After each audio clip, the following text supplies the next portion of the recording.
Dr. Hugh Jolly, Indifference at Yorkshire TV.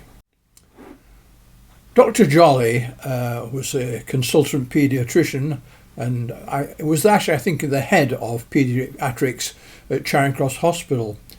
He was also an author for George Allen and Unwin, who I worked for, and in 1975 we published a book called Book of Childcare, which went on to be an amazing seller, went into lots of different editions. One of my jobs, which was very pleasant from time to time, was to be the guiding hand which would shepherd authors around various newspapers, television, radio studios, etc., as part of the book promotion process, I should say. Process. Anyway, this particular tour was around the north of England, Liverpool, Manchester, over into Yorkshire, included, as I say, television studios, radio studios, booksellers, press conferences, etc. This particular afternoon, it was getting towards early evening, we were scheduled to be at Yorkshire Television. It was the usual format, kind of, 5 to 6 evening show every evening of the week, as it were, as far as I'm aware. Anyway, we arrive at Yorkshire Television and we find ourselves in the green room. There was nobody much else there apart from ourselves.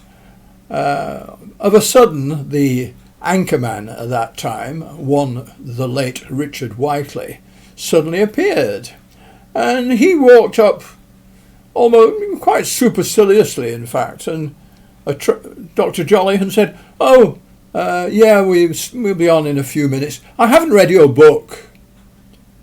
What could one say? And then added, you think you've got the right to tell mothers how to care for their children? Astonishing. And then he moved away, talked to somebody else who came into the room, and it was obviously that the excitement which was actually occupying his mind was the fact that Arthur Scargill was due in by a helicopter at any moment. Well, they went into the studio to do the interview, which was about 5 minutes, I suppose, and Jolly was a very experienced writer and communicator and broadcaster. He'd done many things for the BBC and elsewhere. Very experienced indeed. And he actually took Richard Whiteley apart, basically. It was somewhat embarrassing. It was quite obvious that Richard Whiteley's preparation for this interview was zero. So the interview concluded and we got back into the green room. We just did not hang about.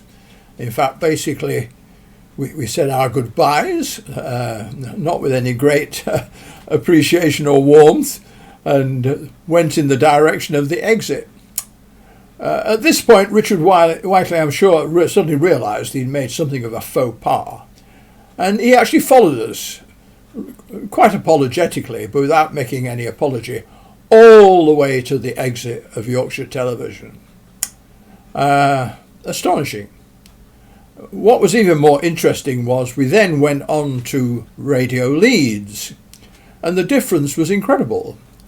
The actual producer there, an interviewer, in fact, told us that he'd worked in television and in fact had moved back to radio, sound radio, because it treated things in a degree of seriousness.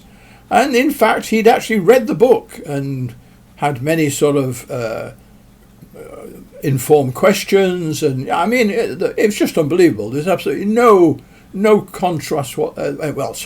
The contrast between the treatment and preparation at Yorkshire Television and at BBC Radio Leeds was just there was just no comparison.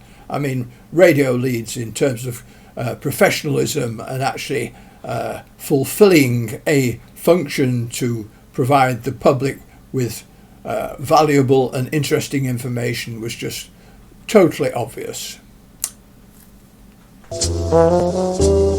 If you've enjoyed this video and would like to see more, please subscribe.